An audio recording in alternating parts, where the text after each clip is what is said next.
Come on. You coming, Mark? All right. Between the two, all right. It's all one big happy family.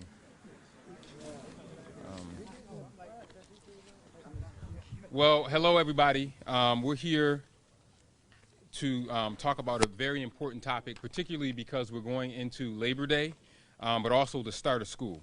I want to thank everybody for coming, and we're here to talk about a very critical issue, the issue of roadway safety in Rochester, and to ask the public, I want to underscore today, to ask the public to help us find the driver involved in the hit-and-run collision between a truck and a bicycle that resulted in the death of 19-year-old Jared Jones.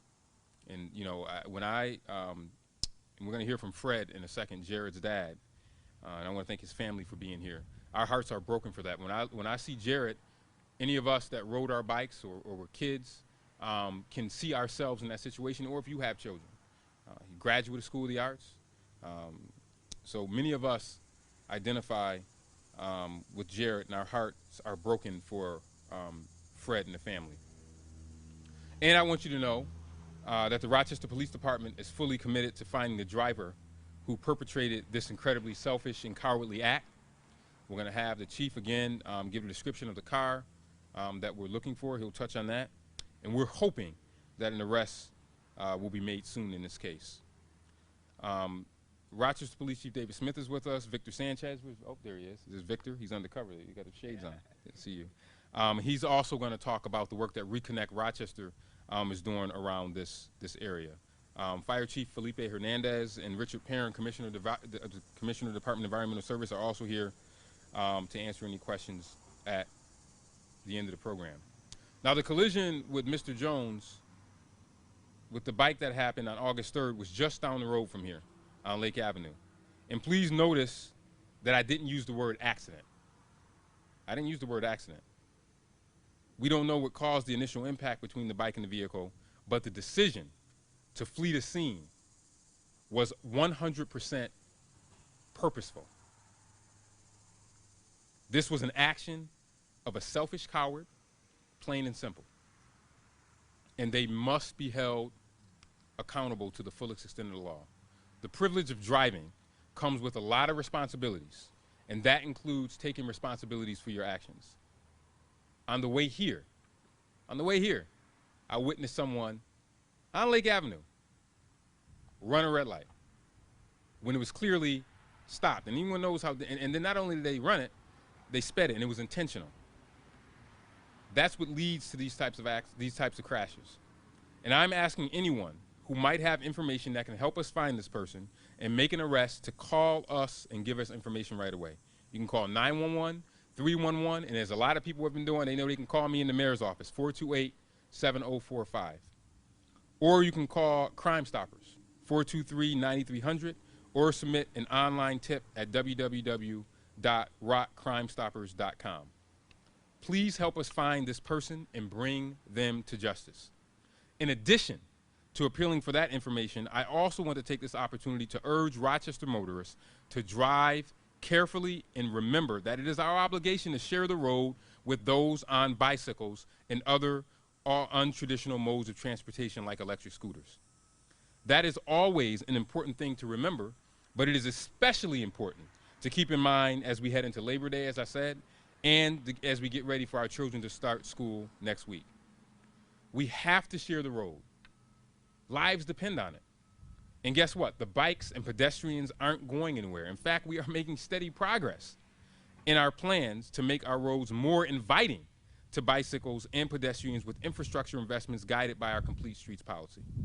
We've added more than 100 miles of bicycle infrastructure to our city roadways in recent years, and we're adding even more each year. If you're driving a car or a truck, share the road with them. They have just as many rights as you do. I'm also want to recognize Councilmember Jose Pio, who represents this district, the Northwest District. But I want to have Fred Jones to come to the podium because I want folks to hear from him on the impact this has had on him and his family. And after Mr. Jones, I'll have Mr. Victor Sanchez come up. So, Mr. Jones. Thank you, Mayor. This is something that I really did not want to do, but right now I'm speaking for my son, Jared. He can't speak for himself now. He was only 19 years old, enjoying himself, you know, enjoying his life, trying to make it home safe on a late night, coming from the beach, enjoying himself, and was not able to get home. The cowardly driver that hit him stopped and then kept going. That is a very unmanly thing to do. I'm not type of what type of spirit this person had, but you took a lot from me and you took a lot from my family. Jared might have been alone, but all these people were with him that night. And they were all with him in prayer, all with him in thought, and all with him in love. And he is deeply missed. And I um, like to add that driving in Rochester has become a sport to some people. They think that they are in on a racetrack or something. I drive to get from point A to point B in a safe manner, you know, and that's the purpose of driving. You know, all this racing and trying to outdo somebody else in a car that's fast or whatever you think you're doing doesn't make any sense when it comes to someone's life. And we all are risking our lives every time we get into a car because cars, when you add speed to them, become a weapon. And if you don't know that, you need to take your motor vehicle test again. So I thank you for your time. I thank my family for coming out, supporting me and Jared. You know, he was well loved by everyone. Never heard an unkind word speaking about my son. And, you know, I'm just asking people to slow down. Thank you very much. Thank you, Mr. Jones. And now Victor Sanchez from Reconnect Rochester. If you're not familiar with Reconnect Rochester, they work a lot on these issues, particularly pedestrian safety, design, and et cetera. So Victor Sanchez, who is chair of the board, will say a few words. Hello, everyone, and thank you for inviting me to speak today. First, I want to express my condolences from myself and the whole Reconnect Rochester team to the Jones family. This is not, a reason that I would love to see all these people here together, but unfortunately, it is a circumstance that we have to deal with and should address immediately. Unfortunately, Jared Jones was not the first fatal incident of 2022. In March, we lost Devon Davis, and there have been several other injuries that have occurred in between then and now. And Reconnect Rochester is committed to working with all our city and county partners to be able to better the transportation infrastructure here in Rochester. We use a multi-pronged approach to be able to advocate for policy and legislation like what Monroe County just passed, where drivers have to be 3 feet away from cyclists when they pass them on the road. And recently, the state has passed legislation to allow municipalities to reduce the speed limit in your area, and that's a conversation that we look forward to having with community partners and the community in general, because we do know that the reduce of speed, vehicle speed, has a significant impact on the fatality that an accident could occur.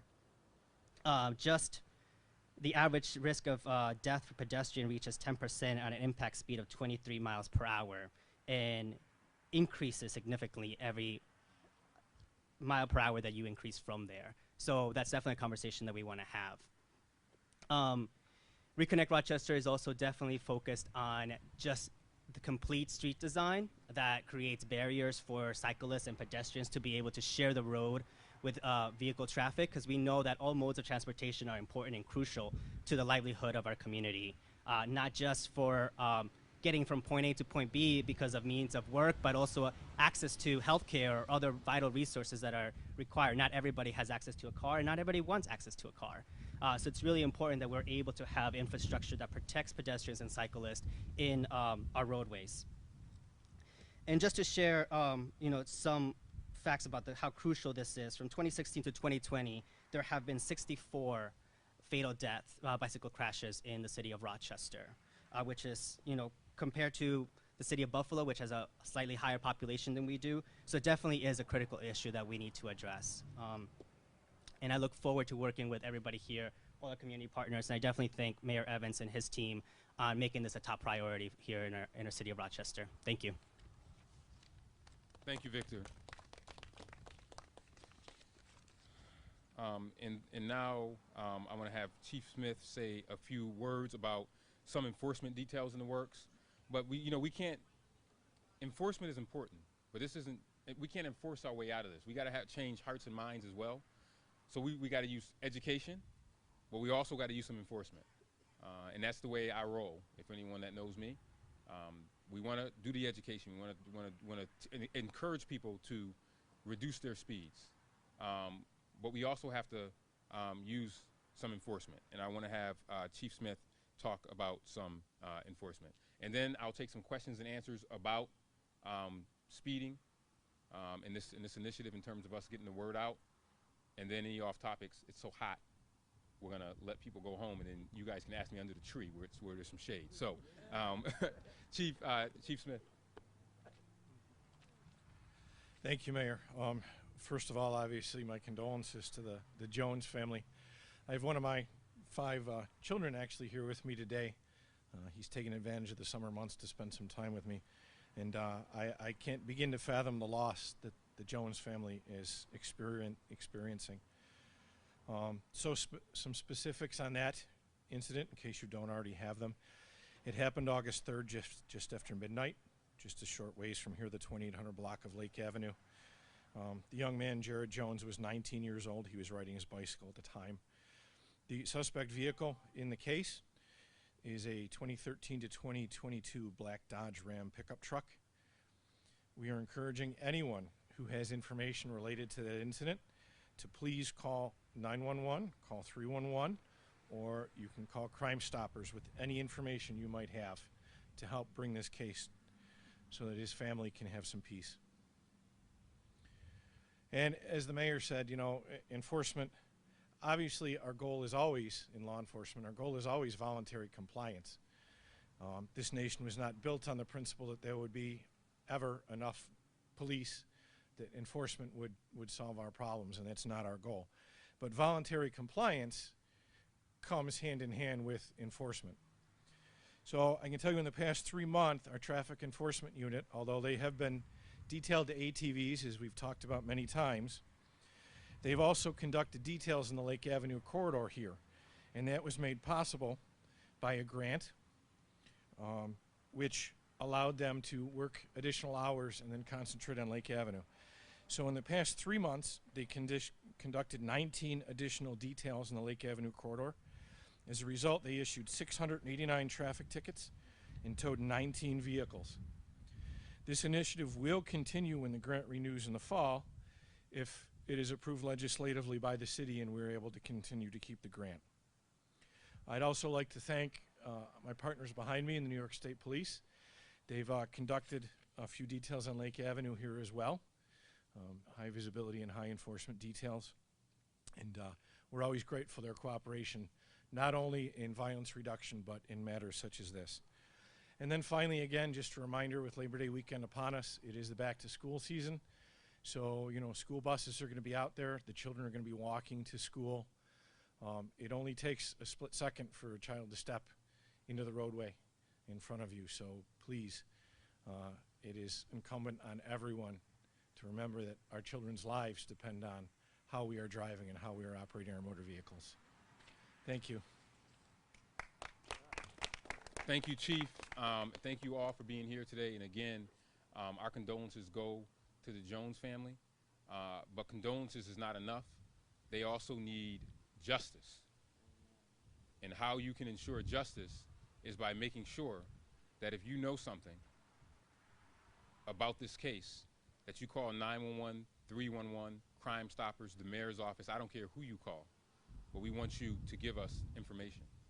And that person that was driving that black Dodge Ram pickup, I would plead with you to come forward, to give this family a sense of closure.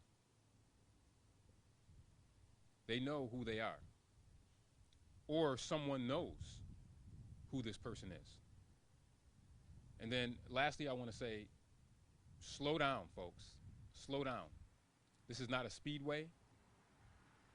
there are traffic lights, there are individuals, there are folks riding their bikes. We want to make sure that we eliminate these fatalities that we have seen very recently, an uptick this year of people being hit and killed in cars. These are not accidents. These are crashes. They're totally preventable if people exercise some caution. So with that, we'll take questions on this particular topic, and then any off topics we'll take off podium under the tree.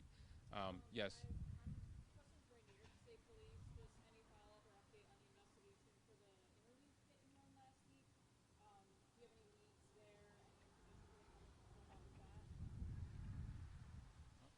Relative to that one, it is still under investigation. I really don't want to release any further information. I do want to say, if there's any witnesses to this tragic fatality here we're talking about today, or the Interloop one, or any crime whatsoever, if there's witnesses out there, I understand when you witness something, there's anxiety, some people are scared, some people don't want to get involved. I'm just asking those people to take a moment at home, just close your eyes for like 30 seconds, and just picture one of your loved ones, your son, your daughter, your wife, or your parents being a victim of a tragedy like this. And if you know something, you'd want somebody to speak out and say something to help solve this crime. So if there's any witnesses out there or anybody with information, please take a moment, think if this happened to you.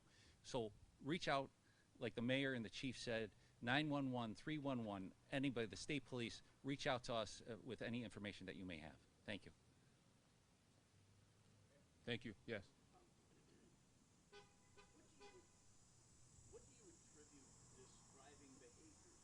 Yeah, you know, I mean, I think people will study this for years, you know, and I don't like blaming everything on the pandemic, but if you think about it, we were shut down for almost 2 years. There weren't many folks up on the street, so you were able to speed and go without much enforcement, right? Folks were focused on other things. I think that's a part of it, but also I think that another piece of it is that we have gotten away as a society, I believe, and this is just Malik Evans, mayor, talking, in terms of caring about other folks. And I see it every day because I get out of City Hall regularly. I had all my senior management team. We were walking North Clinton Avenue the other day. There's a sense that for many people, they do things without regard for others. And I think that we need to change that. And how we change that is there are more people who aren't that way. So it's up for us to continue to model that behavior. But I have just seen, as it relates to vehicles, just a lack of that. You see more speeding, you see more reckless driving, and you also see more aggressive driving. We just see that in general. There is a lack of concern for others, and we need to do better of that as a society, as a community, as a city, and that's really what I attribute to a lot of this. And because we're seeing it, we're seeing folks getting hit. I had someone on Thursday. I had a senior citizen with me on Thursday on North Clinton Avenue, and I said, okay, I'll catch up with you in a second. She was on the walk with us. Someone speeding down the street, and they said, next time I'm going to hit your old. So we have to get back to treating people the way we want to be treated, and that means on the roadway as well as just in life in general. And I think that the pandemic, I don't know if some folks forgot how that worked, but it's a problem that I think we're seeing a lot more of. Wendy.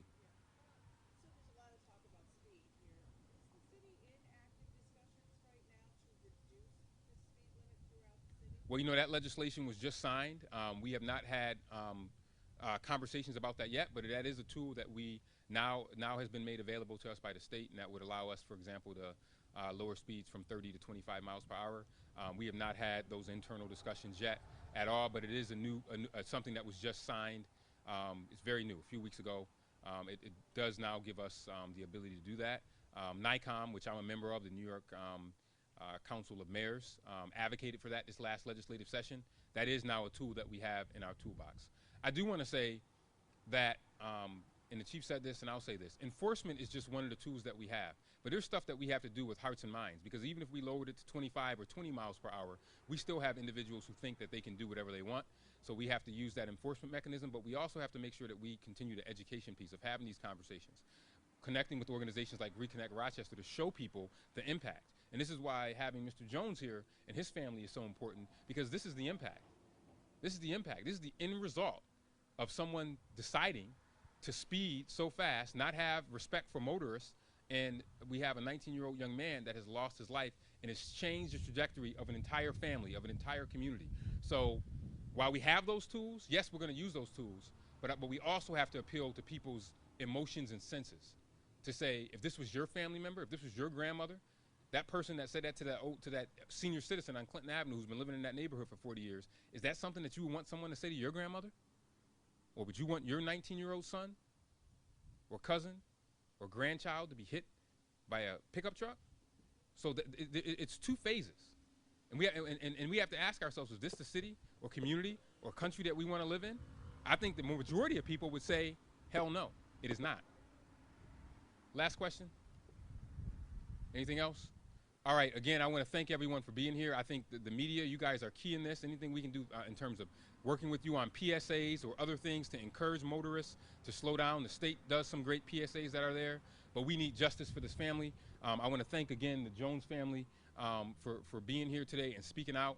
And let's please make sure that we bring folks to justice in this case and all the other hit-and-run cases that have happened this year and before. And let's have a safe Labor Day and a safe back to school. Thank you, everyone, for coming. Thank you so much.